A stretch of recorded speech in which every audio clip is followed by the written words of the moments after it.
of the day at City Hall Park. Today we're here with a bipartisan coalition of council members, members of the House of Representatives, and even some state legislators to talk about congestion pricing and the unfortunate impact it's going to have on New Yorkers, not just here in Manhattan, but New Yorkers, especially in the outer boroughs, especially in Brooklyn and Queens, especially in the Bronx. It's going to have an unfortunate impact on all those communities every day. I want to start because I know our thoughts are all with England on a day like today. I want to start with what's happening in England. As of today, London is the worst city in terms of no problem. world. That's not Joe Borelli saying that. That's a company called Interex who measures congestion and traffic around the world. Their position is that London is the worst trafficked city on the planet. That's not just from the pandemic. Pre-pandemic, London was ranked consistently much higher than New York in terms of congestion. Right now, 50% more hours in London are wasted by Londoners in traffic than New Yorkers. This would be like having the guy who designed the Titanic suddenly be appointed to the State's Department of Boats, and the governor wants him to design all our boats. That's how misguided this is. How bad are things in London? Look at the headlines. London lost some private vehicles. They gained a lot in Ubers for hire and delivery vehicles. Londoners have a new term for this. It's called rat running. So if you don't want to pay the congestion charge, you just drive the most circuitous way around the outer boroughs of London, just to save yourself on their £15 congestion charge. That is the same thing that the MTA is saying will happen when we implement our charge. London buses move slower than mice and chickens. Nothing says success in a vibrant public transit system as London's buses moving slower than mice and chickens. This is what we have to look forward to thanks to Governor Kathy Hochul. It's actually working so poorly, that instead of keeping the congestion charge, the one we're modeling it after, where people are charged a fee to go into a more congested part of London, London's mayor is actually scrapping the whole thing and going with a new plan, where every driver all around London will be charged a fee per mile. Why are they doing that? Because the results of congestion pricing to reduce congestion, reduce pollution, and to raise revenue for transport from London aren't actually working. We're being sold a bill of goods, and we need only look across the pond to know that something that's working pretty poorly there is not going to work that good here. So a couple of things I want to point out before calling my colleagues up. The results of our own study. EIS now has come out for congestion pricing, the MTA put it out. The results, according to their own optimistic results, are that the net result on congestion in the greater New York area is negligible at best and will continue to increase over time. The result for the outer boroughs is actually that it's going to get worse. It is literally part of the plan to put more traffic on the Cross-Bronx Expressway. It is literally part of Kathy Hochul's plan to increase pollution in the most asthma-plagued corridor of our country. That's embarrassing. For people who live in Queens, the Bronx, people who commute in from Nassau, wherever, these people have long had to endure horrible commutes because of traffic, and yet the Hochul plan, the MTA plan, is to actually increase not just their costs, but increase their traffic. I mentioned revenue. Transport for London actually has not gotten the results it wanted from their congestion charge. Why would we expect that the MTA might be any different than that? I'll actually tell you why. The MTA tolls are going to be run by a bunch of unelected bureaucrats who have no accountability. Look what they do to tolls. In the last 20 years, tolls have increased on MTA bridges and tunnels 375%. No other charge, no other fee placed upon you by government has gone up 375%. Not your property taxes, not your income taxes, not the fee you pay at the DMV. All of these things will go up just like they did with bridges and tolls as long as the MTA, an unelected set of bureaucrats, has complete and unrestricted control. This is bad policy for New York City. In essence, City Hall is saying we're going to allow an unelected entity to charge our constituents $1 billion a year without any proven net gains in terms of transit improvements and without any control or any say. That's a bad deal. That's why we have had over 20 members of the legislature and Congress and Council sign our letter asking Kathy Hochul to rescind her support for congestion pricing, at the very least put a pause on it so New Yorkers could digest what, if any, benefits there are. But if I was someone who was out there saying, I'm going to make traffic worse for you, I'm going to make traffic more costly for you, and I'm going to add pollution to the majority of people who have to work in the greater New York area, I would be embarrassed to put my name on that policy. So with that, I'll turn it over to some of my colleagues. I'll start with Congresswoman Nicole Maliotakis. Thanks, Joe. Look, Joe and I represent Staten Island, which is an area where we are very sensitive to tolling, as you know. And we already pay a toll to connect to the rest of the city. And now to tell our constituents that we're going to add another $23 fee so you can travel within the city of which you live is completely outrageous and unacceptable. And Joe mentioned that it's costlier, that it's going to add traffic, particularly to the areas outside of the zone, and it's going to increase pollution in those areas outside the zone. So that's why we're here as representatives of the outer boroughs who are gravely concerned about this and very disappointed that our governor and the state legislature decided to actually forfeit their responsibility and hand it over to the MTA to come up with what the fee will be, who's going to pay it, what time, and where it will take place. That is unacceptable. It's a negligence of their responsibility as a legislature. And what they're trying to do is just basically let people think that they're not responsible, because to make no mistake, it was the governor and the state legislature who put this plan into place and now are allowing the wolf to basically come up with the rules of the hen house. That is ridiculous. We know the MTA is looking always for the next cash grab. We know that this is nothing more than a war on cars, and that the MTA is a never-ending pit where our money just goes into a black hole. So to allow them to come up with what the rules of the game are going to be are outrageous, and it's negligence on behalf of our state legislature and the governor. Now, as a federal representative, and I will say that I was a state rep at the time, and I proudly voted against the scheme, but now as a federal representative, we're looking for ways that we can sort of try to help slow or stop this. Well, the Federal Highway Administration does have a say in this, and I've been speaking with the administrator, pushing for more opportunity for the public to weigh in. The MTA knows that people don't like this, right? That's why they had the comment period in the dead of August when people are on vacation, people getting ready to go back to school, and they totally checked out from the city. They didn't want people to comment because they know that the people in the outer boroughs are not going to be happy about this. So they're trying to ram this through, and it's wrong. We want due diligence here. We want them to measure what all the consequences will be. Now, let's know what the consequences will be, because as Joe said, we know already it's going to cost more money. We know it's going to increase pollution outside the zone and traffic outside the zone. What are the other consequences that we want to be evaluated? Well, I think it's going to have a real impact on our businesses here in New York City. At a time when we're recovering from COVID and trying to get tourism back on track, if you're going to put a $23 fee to enter Manhattan, what is that going to do to our theaters, to our restaurants, to the city who desperately needs that influx of tourism and people returning back to work to get back on its feet, right? And if they don't get that revenue that they would expect from that, what's going to happen? It's going to put even a further burden on the taxpayers of our city. You can guarantee that property taxes and everything else will go up to make up for the shortfall. So we want an extended comment period. Okay, we wanted 60 days. The FHA just allowed, and the MTA allowing for another 14 days. That's not enough.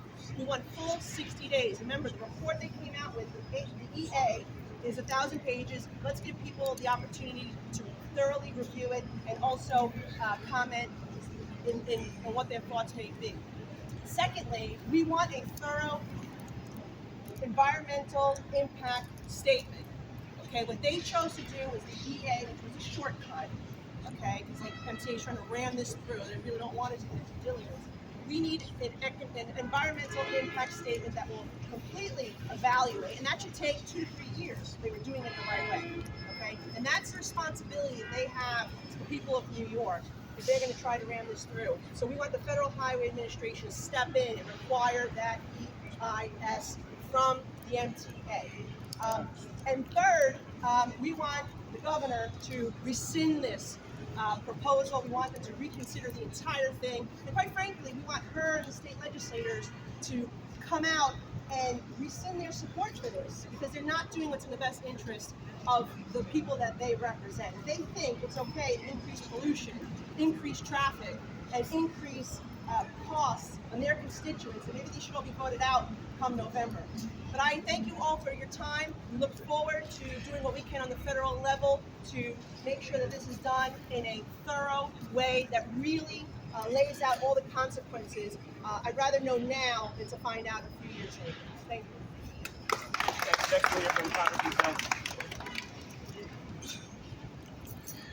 We've been hearing from our constituents.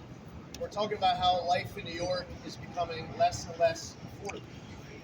They're deciding to just give up on New York and just flee altogether because they are struggling to survive here. We hear from our constituents who are talking about how they don't feel safe riding on the subway. If we want to get traffic off of the streets, to get more people riding public transportation, priority number one needs to be to improve the experience, to make sure that New Yorkers feel like if they go ride the subway, for example, that they are going to be safe.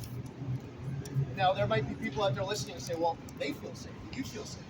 That's good. The problem is that we're also hearing from constituents who tell us stories about how they have to hug a pole and grab a guardrail because they fear being pushed in front of an oncoming subway car. We hear from other constituents who have stopped riding it altogether. New Yorkers are also frustrated going into this that too much money is being taken out of their wallet.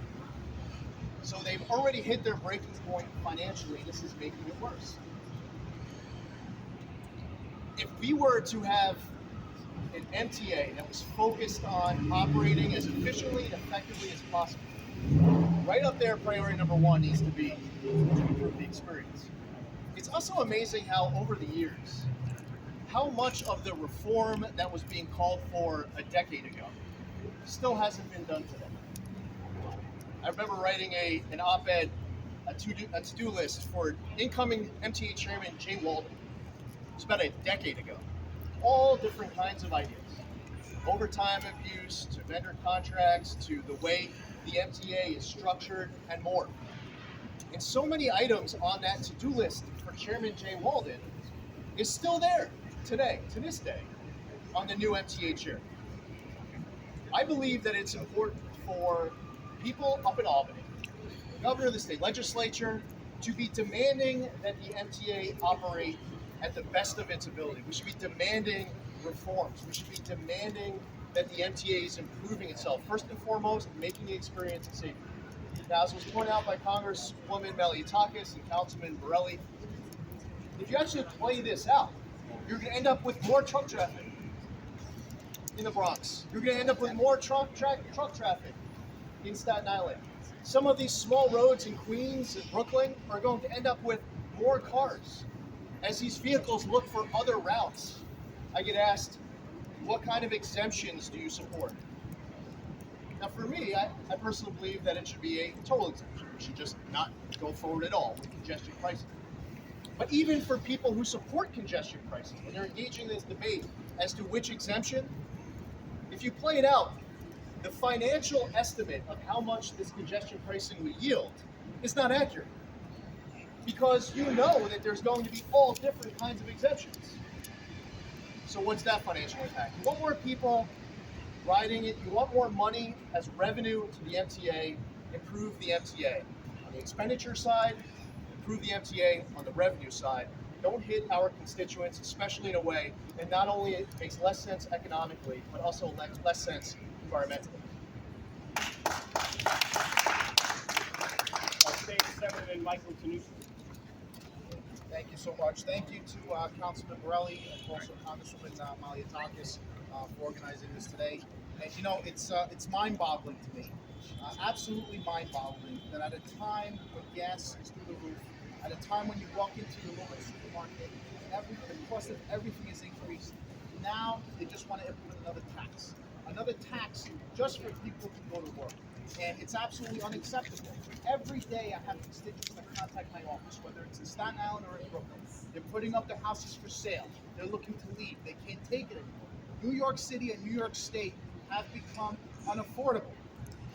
And now they have to pay extra if they work in Midtown Manhattan to get to work because of some ridiculous plan that they feel is going to combat environmental issues. I don't know who's going to be left in this state to be able to pay the taxes. So many of our residents have already left, and they can continue to flee in droves. It is absolutely ridiculous. This plan needs to go. It cannot be implemented, and we have to really make New York City an affordable place to live. Thank you very much. State Assemblyman Michael Riley.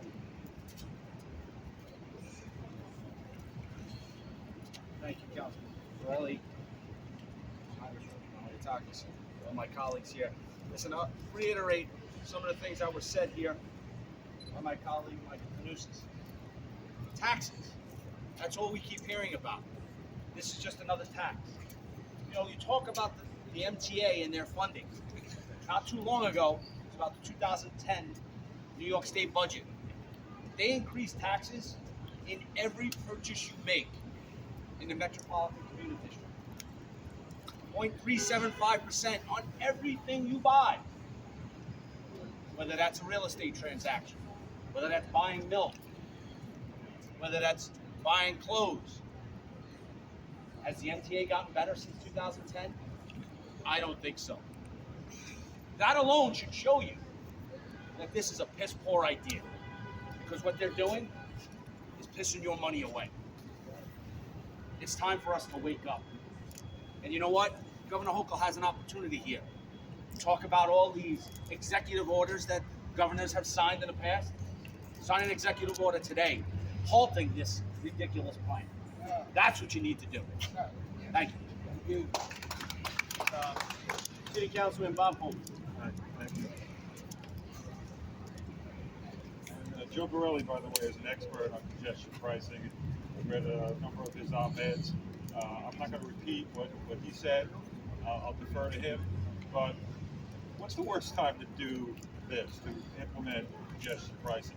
Now, because it'll push inflation to double digits. We're not there already. So just imagine every time a delivery comes in, $100. Who's going to pay that? The business will pass it off to the consumer. So just that alone says this is the wrong time. And the worst people to really come up with a plan is the MTA, because they obviously, it's their cash cow. So my district will be a parking lot. Right now, people are parking at hydrants. They can't park because the city's taking away parking spots. Every day we're losing hundreds, and yet there's no plan to replace them. They want us out of our cars, but they don't improve transportation. My wife will not take the subway at all costs, meaning I have to pick her up anywhere she goes, especially at night. She's not taking the subway. Again, if I had to pay congestion pricing to take my dad to the Veterans Hospital and my mom in a number of visits, 4 or 5 a week, I'd be paying thousands of dollars a month. Thousands, not hundreds, thousands.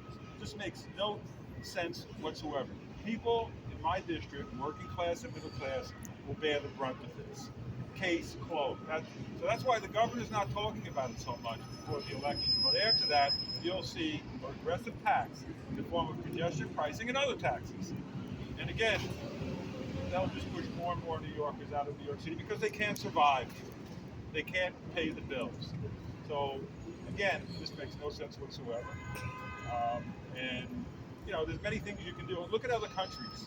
Other countries have limited, and they've given incentive for deliveries.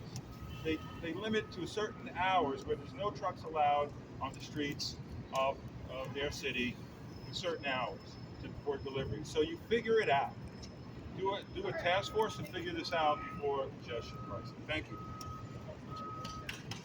Councilmember Calvin Yeager. When Joe starts off with facts and figures, really the rest of us can just go home because he's always right. And that's what this is about. This is about facts and figures. This is about whether or not this is actually a congestion pricing plan. Is this something that's tied to congestion? Well, look at the facts. Today, a little bit congestion down here. There's no question about it. It's busy. It's a work day. But the price doesn't change if today was a leave holiday. The price doesn't change if it's 10 o'clock at night. The price doesn't change. It's about the money. It's about grabbing the money and putting it into what? Into a failing MTA system that can't get there on time, can't get you there on time, is unsafe fundamentally. And by the way, anybody who says this is a safe subway system that we have in the city is lying to you, lying to themselves. It's just not true. I took the subway here today. I take the subway here very frequently. But there are a lot of people in New York who cannot take the subway to where they're going. Not just because of a safety issue and a safety concern, and it's not to minimize that because that's real. But imagine you're a mother with 6 kids. You're going to take them on the subway because you have a doctor's visit for one of them, or you're going to get into your minivan. We have a very big city, and it's true it's a complicated city. But you can't have a one-size-fits-all solution, and you cannot cordon off one segment of the city from the rest of New York. We all have the right, whether you are from Brooklyn, whether you're from uptown Manhattan, whether you're from any of the other boroughs, to come to Manhattan. We pay for it. It's part of our city. Want to make a new city? Want to just call it the city of Lower Manhattan, put up borders and start charging taxes to people coming from outside? Let's talk about a commuter tax, but that's not what this is. This is everybody's city. And as long as the MTA can't run a system that makes it hospitable for the average typical New Yorker to want to ride on it, what are we talking about when we're saying you can't come here unless you pay a fee? What is the option? It's not park your car and take the subway. People won't do that. It means pay the fee. And that's why ultimately, that's very core. It's about a cash grab. Thank you very much for setting this up. Thank you. And now we'll hear from Councilwoman Joann Ariola. Thank you, Minority Leader, and my colleagues in government. All of you, I say ditto. I think we've heard a lot of compelling reasons why congestion pricing is not going to work in this city. It is not fair to the outer boroughs that they bear the burden of all the toxicity because they feel that trucks need to be lessened or cars need to be lessened in Manhattan. In my own district, our middle-class Americans who live in that district, it's the only district that has an intra-borough toll within Queens. People from the northern portion of my district cannot go into the southern portion of my district without paying a toll. It's unheard of. This would be another burden to those tax-paying citizens who come into Manhattan to go to the theater, to have dinner. They're not going to take the subway or buses because we don't have that type of transportation. We are a transportation desert in the 32nd Council District. We need better ideas. I say I'm a member of the Transportation Committee. Why doesn't the MTA come down for an oversight hearing? Why are we completely negated from what's going to happen, how it will be implemented? Why is there no say? Why are the meetings held in inopportune times, in inopportune places? It's to disenfranchise and really dissuade people from going and becoming part of the conversation. The MTA has a long history of doing what they want, when they want. And it has to end here because it is going to cause our city and our outer boroughs to become ghost towns. Thank you for the time.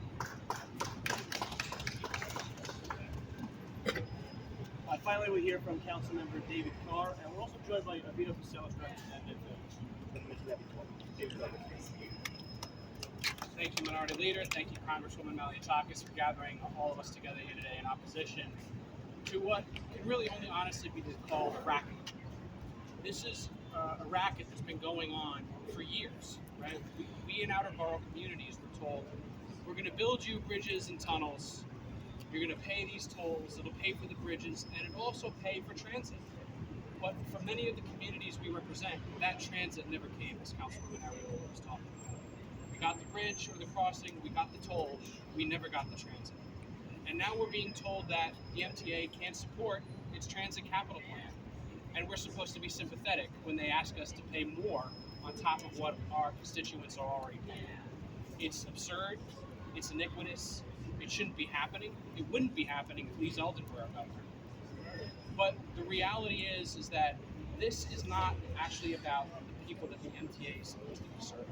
It's simply about them trying to make up for the budget holes that they've allowed to exist for years with poor capital planning, the fact that they and others don't want them to actually enforce our fare evasion laws.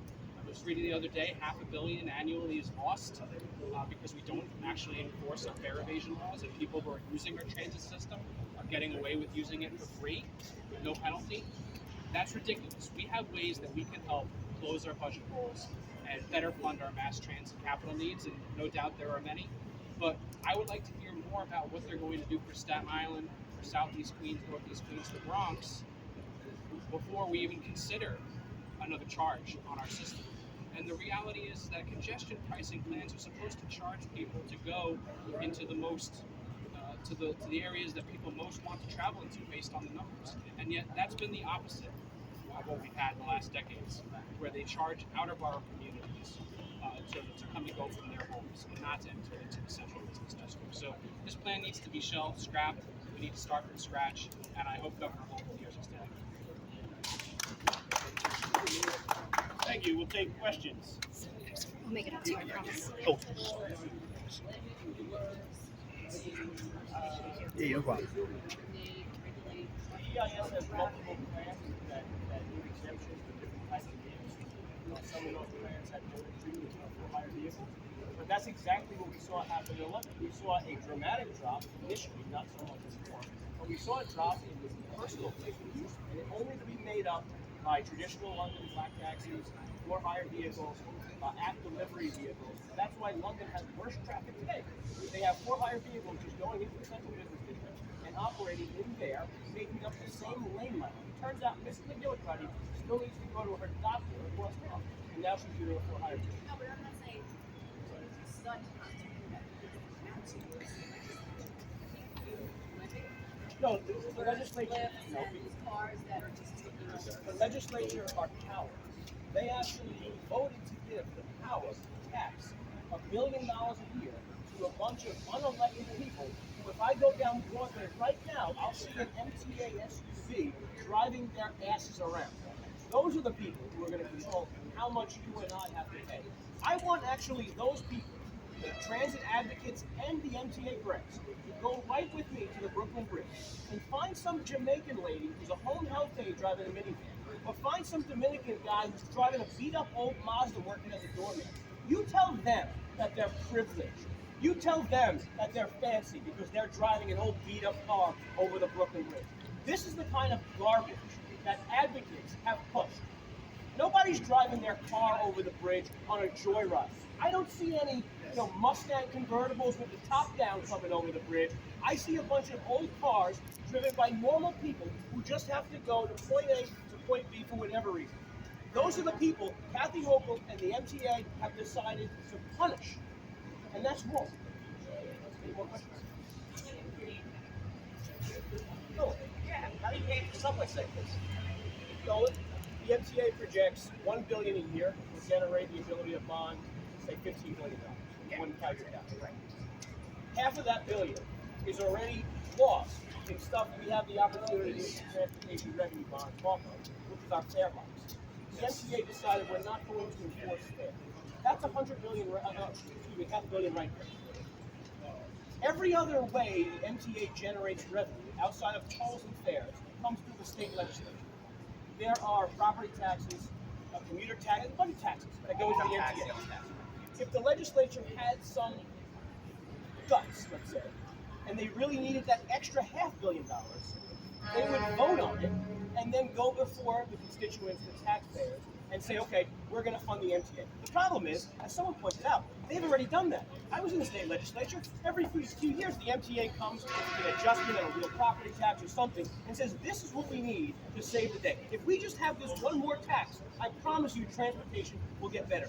That never happened. The tax always happens. The actual improvement to transit never happened. Now, I'll credit the Bloomberg administration. At least Mike Bloomberg, when he tried to sell us on congestion pricing, came with a menu of things for people in the outer boroughs. Right? What's happening in Southeast Queens? Nothing. Staten Island. No, let me give you an example. If I worked where a lot of city workers work in Pouch Terminal and Clifton on Staten Island from my house, I would actually have to go to the only train line. Now, the only train line in Staten Island has a stop where I live in Annandale, and a stop where that is Clifton. But I can't go there on the local train because the damn local train the MTA runs doesn't even go direct. In order to accommodate a maxed out line, we have a train that runs halfway to Great Kills, and then another train that I have to wait for 30-minute headway. What do you wait? What is your normal headway where you live in Brooklyn? Where I live in Brooklyn? 30 minutes? Not 30 minutes. Oh, it's on the weekends it can't But be. it's privileged But- people but know it. to- I love to- it. to- It's privileged people to like back you. up. I don't mean to make a story about No, you. fair You enough, are fine. you are a healthy young man who probably enjoys riding a bike. You live in central Brooklyn, somewhere in downtown Brooklyn. You have a transit all over. You have the ability to ride your bike. Sure, let's back it up, right? All right. So, say you live in Union, right? You're right in the C. And the MTA says the capital project is going to replace all the signals that are 100 years old on the C line running up to Union. You need faster trains, you need more frequent trains, which will actually help to cure one of the bigger transit deserts in the city. Right. So, how do you pay for it? You're 100%. There's no question that let's start here. The MCA has a $50 or $60 million capital plan before congestion pricing. No, this is with it. I'm saying we have capital plans before congestion pricing. We issue bonds. We have capital plans. This is what we've done in time immemorial since the 1960s to combine all the agencies into the MTA. Okay, that's still going to happen. It's a question of do we want to build a second Avenue subway with cost overruns, or do we want to change the signaling on trains?